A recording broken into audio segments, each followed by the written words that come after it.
नमस्कार, मैं हूं आपके साथ कविता राणा। सियासत में अनुमान का अपना ही महत्व है।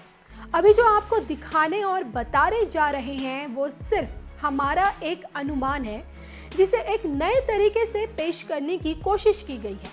हम आपको बताएंगे दीदी की धन्ना पॉलिटिक्स का दिल्ली की गद्दी के लिए शुरू हुई जंग में 2M पर अकेले मोदी क्यों भारी है। देखिए हमारी ये खास रिपोर्ट। ममता के मंसूबों पर फिरा पानी, बहन जी के मौन में फंस गई दीदी, मोदी के सामने नहीं गली दोनों की दाल, दिल्ली का बाहुबली कौन।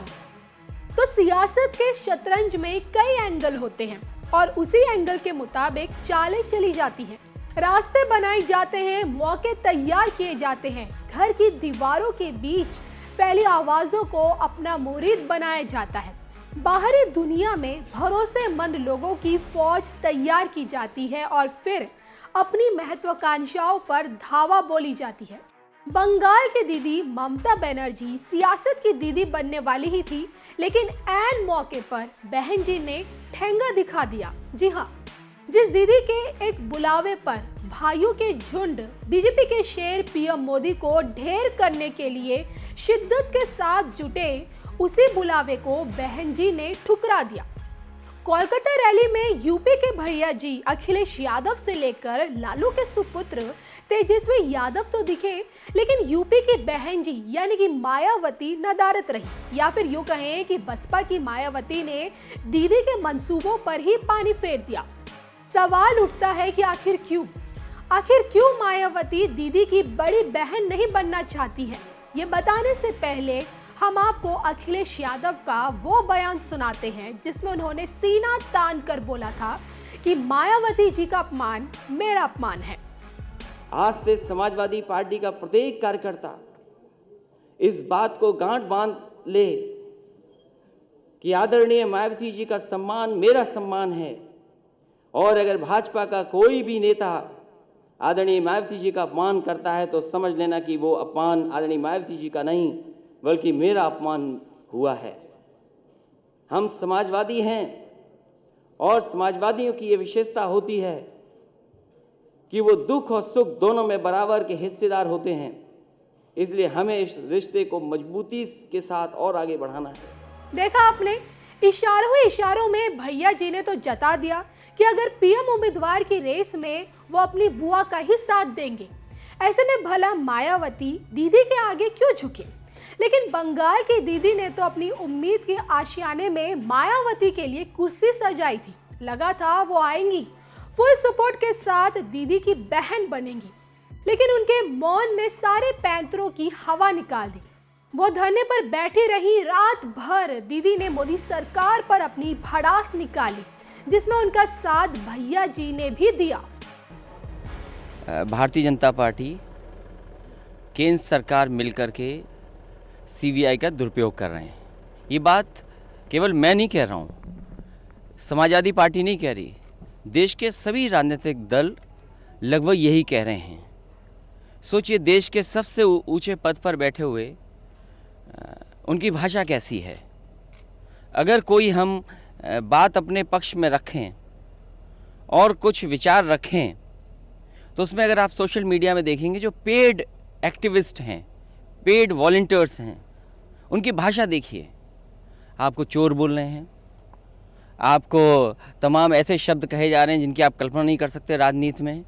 जहाँ तक ममता जी का सवाल है, वेस्ट बंगाल में जानबूझ करके भारतीय जनता पार्टी की ज़मीन नहीं है, वहाँ पर जड़ें नहीं पहुँची हैं, लेकिन जानबूझ करके धर्म के बहाने शुरुआत की उन्होंने उन्हीं की पार्टी के नेताओं को लेकर के अपनी पार्टी में शामिल कर लिया। 3 কোটি টাকা দিয়েছে, সে অ্যারেস্ট হয়েছে। বাবুল সুপ্রিয় তাদের মিনিস্টার অ্যারেস্ট হয়েছে। লকেট চ্যাটার্জি যাকে ফ্ল্যাট থেকে শুরু করে সোনার তাল দিয়েছে আমি শুনেছি, অ্যারেস্ট হয়েছে। বলুন আপনারা আমাকে পিসিপিএল একেবারে ফাইনান্স মিনিস্টারের ঘরের সামনে, যেটা আজকে দিল্লিতে বিদ্রোহ হয়েছে, এখানে তো মাত্র অল্প কিছু টাকা, আর ওখানে হচ্ছে প্রায় 50,000 কোটি টাকার ওপরের টাকা, কিচ্ছু হয়নি। সুতরাং ইচ্ছা করে ডেলিবারেটলি পলিটিক্যালি আমার সাথে পারছে না, পলিটিক্যালি আমাদের সাথে পারছে না। পলিটিক্যালি ফাইট করলে আমার কোনো ব্যাপার ছিল না। ডেলিভারেট অ্যাটেম্প, তৃণমূল কংগ্রেসকে তো হেয় করছে, যে প্রাইম মিনিস্টারের মুখ দিয়ে এত বাজে বাজে কথা বেরোয়, তিনি কি প্রধানমন্ত্রী হওয়ার যোগ্য? इंस्टीट्यूशनগুলোকে এবার এফেক্ট করছে। तो पीएम मोदी के खिलाफ दीदी गरजती रही, बरसती रही, साथ में तरसती रही कि वो आएंगी या फिर उनके पक्ष में कुछ आवाज निकलेंगी, उनके तेवर में अपने तेवर का छोका लगाएंगी। लेकिन हुआ वही जो होना था। बिना छोके वाली दाल बनी जो ना तो निगलती बन रही थी और ना ही उगलती। ममता और मायावती सियासत की गणित में M² का रुतबा तो रखती हैं, लेकिन सियासी समझ के मामले में M यानी कि मोदी के सामने नौसिखिए सी ही दिखती हैं। क्योंकि जब मोदी रण में उतरते हैं, उनकी एक हुंकार से मायावती से लेकर दीदी के चेहरे लाल पीले हो जाते हैं। देश के चौकीदार से इन्हें डर लगने लगता है। मुझे जो ये पानी पी पी करके कोसा जाता है, गालियां दी जाती है, उसकी वजह यही है कि मैं भ्रष्टाचार और काले धन के खिलाफ कार्रवाई कर रहा हूं। और इसी वजह से ये लोग इतना बौखला गए हैं कि जांच एजेंसियों तक उनको पश्चिम बंगाल आने से मना कर रहे हैं। अरे दीदी, अगर कुछ गलत किया नहीं है तो इतना डरने की भी जरूरत क्या है? अरे किस बात का डर लग रहा है रे?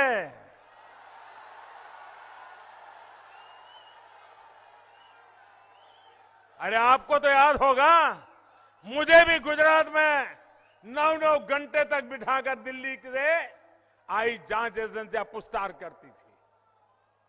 वहां भी सीबीआई अपना खेल करती थी। उस समय की यूपीए की सरकार सीबीआई का दुरुपयोग हमारे खिलाफ करती थी, जो चाहे वह करवाती थी। लेकिन हमने कभी संस्थाओं को अपमानित नहीं होने दिया। हमने कभी गुजरात से सीबीआई को निकालने का निर्णय नहीं किया। हमने कहा और को लाना है तो ले आओ, हम ईमानदार है, हमें कुछ होता नहीं।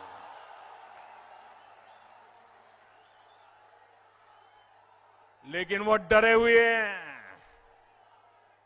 उनको तो बीजेपी के प्रेसिडेंट के आने पर भी जमीन खिसकने को लग जाती है।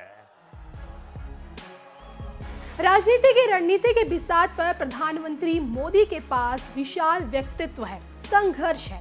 उस संघर्ष से हर पल सीख लेने की क्षमता है, विश्वास है, बेहतर नीति का डोज है, भरोसेमंद साथियों की फौज है। और कुल मिलाकर पीएम मोदी ने अब तक जो भी किया, जैसा भी किया, जिस तरीके से किया, वो जनता के सामने है। इसलिए तमाम सर्वे में भी जनता के बीच पीएम मोदी ही सबसे पॉपुलर है। और ऐसे में अब आप ही तय कीजिए कि ममता और मायावती पर मोदी भारी पड़ेंगे या फिर दीदी पर बहन जी भारी रहेंगी। देश और दुनिया की तमाम खबरों के लिए आप बने रहिए सिर्फ और सिर्फ हमारे साथ।